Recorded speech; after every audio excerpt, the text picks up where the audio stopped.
আপনি কল্পনা করুন এমন একটি প্রাচীর যেটিকে তৈরি করতে ৫ লক্ষ মানুষকে জীবন দিতে হয়েছিল। এই প্রাচীর তৈরি হতে সময় লেগেছিল প্রায় ২০০০ বছর। আর এই প্রাচীর তৈরির খরচে বহু সাম্রাজ্যকে দেউলিয়া হতে হয়েছিল।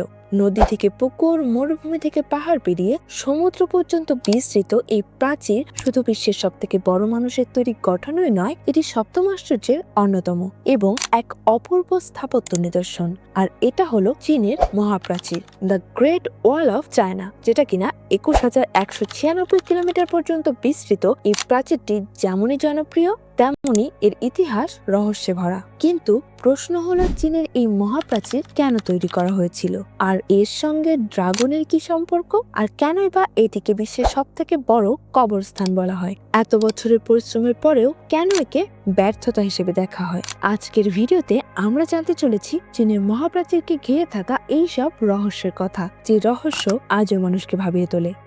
চীনের মহাপ্রাচীর পৃথিবীর সবচেয়ে দীর্ঘ প্রাচীর, তবে এটি কোনো সোজা দেয়াল নয়, বরং অসংখ্য খণ্ড একত্রে জোড়া দিয়ে তৈরি। আজও এই প্রাচীরের অনেক অংশ একে অপরের সঙ্গে সমান্তরাল এবং বিভিন্ন দিকে বিস্তৃত। সব খণ্ড মিলিয়ে এর মোট দৈর্ঘ্য প্রায় ২১,১৯৬ কিলোমিটার। এই প্রাচীর চীনের উত্তর দিকে বিস্তৃত, বরফে ঢাকা অঞ্চল, পাহাড়, মরুভূমি, নদী ও সমুদ্রের পথ দিয়ে। দূর থেকে দেখলে মনে হয় যেন পাহাড়ের গায়ে দুলতে থাকা এক বিশাল ড্রাগন। এ কারণেই চীনারা একে বলে পাথরের ড্রাগন। ১৯৮৫ সালে ইয়াং হুইডং এবং তার দুই বন্ধু প্রথমবার এই প্রাচীরের এক প্রান্ত থেকে আরেক প্রান্ত পর্যন্ত যাত্রা সম্পন্ন করেন।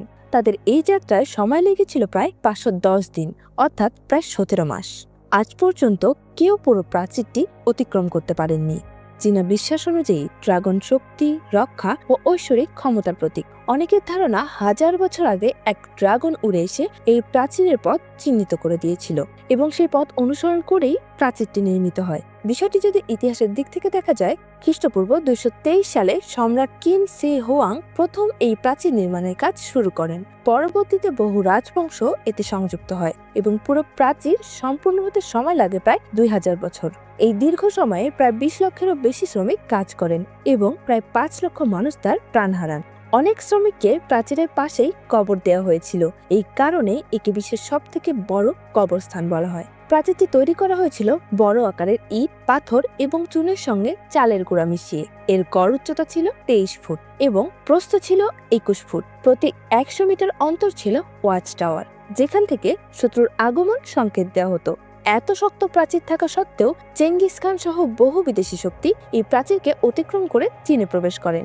তবুও ইতিহাস, সংস্কৃতি ও আত্মত্যাগের প্রতীক হিসেবে চীনের মহাপ্রাচীর আজও অমর।